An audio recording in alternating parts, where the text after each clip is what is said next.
ఇప్పుడు ఏంటంటే మనం నేను ఈ పని చేశాను నాకు ఓటేయి అంటే రావట్లేదు ఓట్లు. దానికి సాక్ష్యం జగనే. 2.5 లక్షల కోట్ల డబ్బులు ఇచ్చి అమనాభూతులు తిట్టించుకుని ప్రతిపక్షం చేత ఏమి ఇవ్వనోళ్ళ చేతులు ఓడిపోయాడు. ఏమి ఇవ్వనోళ్ళ చేతులు అదేమంటారు గ్రామీణ ప్రాంత సంస్కరణలు అద్భుతంగా చేసి ఆ గ్రామీణలోనే ఓడిపోయాడు. ఎందుకని? ఎమోషనల్ ఇష్యూ అవతల. అట్లాగే ఇప్పుడు ఎమోషనల్గా అవుతాడు జగన్ జనంలోకి వెళ్తే. అది రాకుండా ఉండాలంటే జగన్కి జనం పోయారు అయిపోయారు.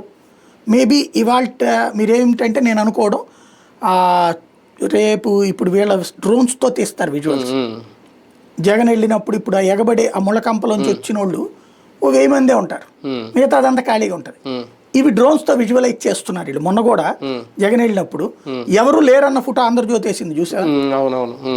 జనం ఎగబడి ఉన్నటువంటిది ఏమో ఇంకో పక్కన వేస్తూ ఎట్టెట్ట వస్తారని, రెండో పక్కన ఎవరు లేనిది అందుకని జగన్ ఎట్ట గొడవ చేశాడని పెట్టారు. అట్లాంటి కథ ఇప్పుడు రేపు పొద్దున వెళ్ళాలి. కానీ అక్కడ వాస్తవం ఏంటంటే రూట్ మార్చారు లాస్ట్ లో, అందుకని జనం ఇక్కడికి వచ్చి ఉండిపోయారు ఏం చేయాలి తెలియక. కానీ ఆ ఫోటో వాడారు. అది అట్లాగే ఇక్కడ కూడా రేపు చేస్తారు వీళ్ళు. అదిగో జనం చూసారా అయిపోయింది, జగన్ పని అయిపోయింది. ఈ రేపు మేబీ ఎడిటోరియల్ కాలమ్స్ వీళ్ళ స్టోరీలు వీళ్ళ డిబేట్లలో ఈ యాంగిల్లోకి తీసుకెళ్లొచ్చు. జనం రావట్లేదు జగన్కి, ఇక అయిపోయింది. లెక్కర్లో మిథున్ రెడ్డి అరెస్ట్ తర్వాత ఇక జగనే అని అందరూ గ్రహించేశారు.